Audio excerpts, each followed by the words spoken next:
Oh, good morning. It's still wintertime, unfortunately. Just judging by the feel of the air, I'd say it's probably around -10. So we're in it, I guess. We're committed now. But winter prep is still not, even though like it snowed and everything's frozen, winter prep is still something we need to do, because even though we think we're in it, we're not really in it yet. We're not in it till it's -20. But a couple things we got to do today: move some straw over to the pigs, and while we got a straw bale open, we might as well put the strawberries to bed. So as you remember from yesterday, we pulled the weed sprayer out of the bush, not out of the bush, out of the tall grass. Anyways, got it all drained and winterized, so I filled all the lines with antifreeze, got all the water drained out. I get that thing put away because it's tying up valuable, as you can tell. There's not a lot of real estate in the shop, so want to get this thing out of there and then and put away over beside the sea can. We actually had a bumper crop of strawberries this year, which I was very surprised, because when we got them in the spring and we transplanted them, I wasn't expecting that first year to just be like strawberries every day all summer long kind of thing, but it was amazing. And we want that to continue to next year. So next year's harvest conditions are really predetermined by what we do this fall, because the buds and all that stuff that come out in the fall is really what determines, the produce that follows the year after. So we want to make sure those things are protected from the wind and the snow and the cold. So next thing you might be asking, well, why are we picking straw? Because is straw readily available for a ton of people? Probably not. Being that we're here on the farm, straw is something that's generally a byproduct, and lots of people, they just use straw choppers on the back of the combine, and you'll just bale whatever straw you need for bedding and stuff like that. It's always good to have a couple extra for mulch or for the chicken house for a couple of different projects. Why it's important to use straw mulch for your garden is really, really simple. You've seen us earlier in the year, you've probably seen us use hay mulch. Hay mulch works really well to prevent weeds. It also works really well to reduce water erosion. And it also works really well to basically transplant seeds into bare patches of soil. So we've done that in between rows of trees. We've done that, on the hill behind the shop. We're doing that right now, actually, with the sheep, working to rejuvenate some small paddocks just to the west of the shop here. Now, you can just imagine if you put hay with like 1,000 seeds per foot into your garden, what your garden's going to look like the next year. It's going to look like a hay crop, and you're going to spend more time weeding your garden than you will enjoying your strawberries. So it doesn't make a lot of sense, right? Leaves, on the other hand, people want to use leaves because leaves, again, are readily available. Leaves put a thick layer, a very dense layer on top of your plants, and that can actually choke the plant out. So that's not good for your plant health. Good for the soil nutrients, no doubt, but just not good for the plant itself. And leaves too will capture a lot of moisture, and they'll begin to rot down. And so you get, fungal growth, which again is poor for your plant health underneath that mulch layer. Some people have success with newspaper. I've never seen that because it's very, very similar to the leaves. And besides, we're up here on the hill, so unless I wet that layer down, that newspaper is going to be in the neighbor's yard before our first coffee break.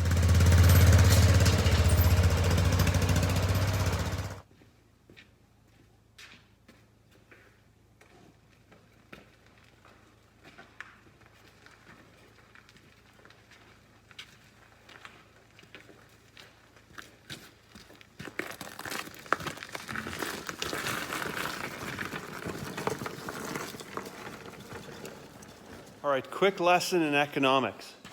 This is the father-in-law's tractor. It comes here in the wintertime, so we use it to feed the bulls and stuff because it can lift round bales quite easily. There's a puddle on the floor. Last year there was a leak in one of the hydraulic lines, and this is not that hydraulic line. This is a completely separate hydraulic line. It was a hydraulic line on the grapple, and I would just keep topping it up. It's a slow drip, right? Just keep topping it up with oil, topping it up with oil, topping it up with oil. Over the course of the winter, I went through like 3-4 jugs of oil. Now, in the spring, the hose burst, and I had to replace the hose. And so I go to the hydraulic shop in Grand Prairie and get a new hose. Well, the new hose cost less than all of the oil that I'd poured in over the course of the winter. So I got to find out exactly which hose this leak is coming from here and see about replacing that hose, because yeah, for $60 or $70 or whatever it's going to be for a new hose over the course of winter, that's kind of that's a worse leak than what I was dealing with last year. So I want to get that fixed so that yeah, just it's good economics.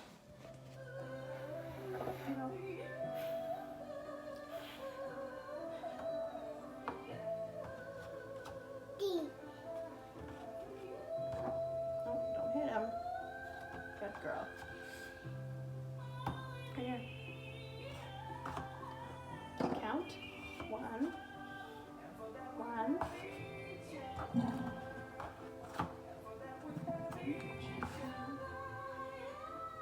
Smell good?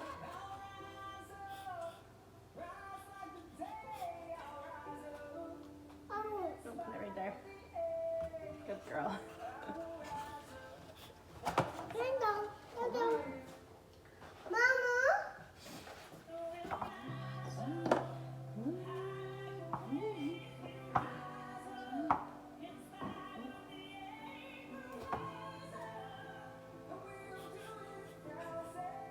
Smell good?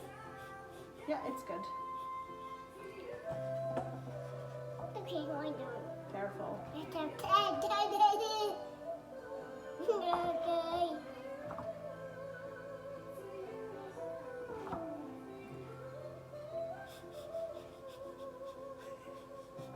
I think it's good. It's good.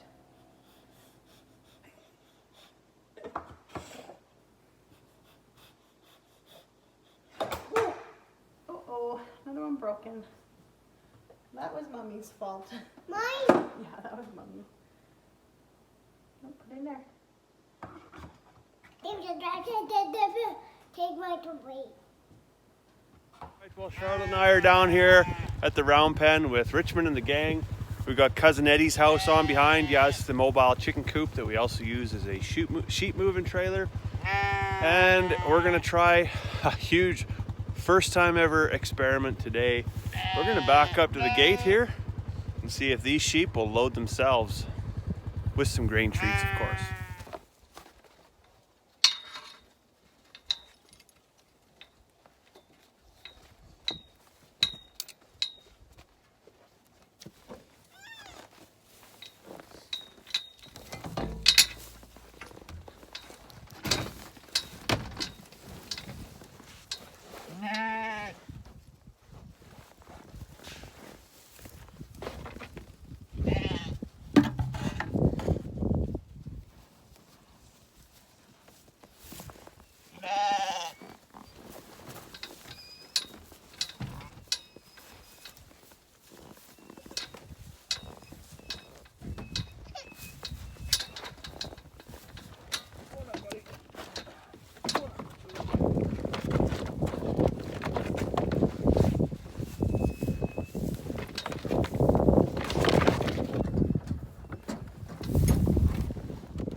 Yes!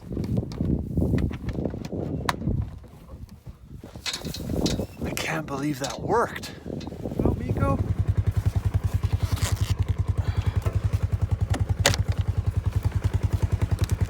Come on out, sheeps.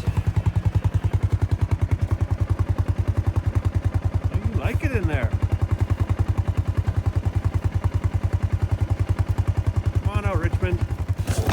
Come on out. There you go. Well, there you have it, folks. Sheep that load themselves.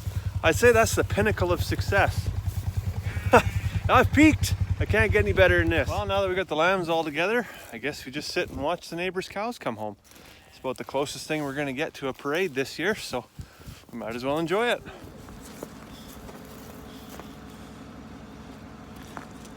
Come see the cows.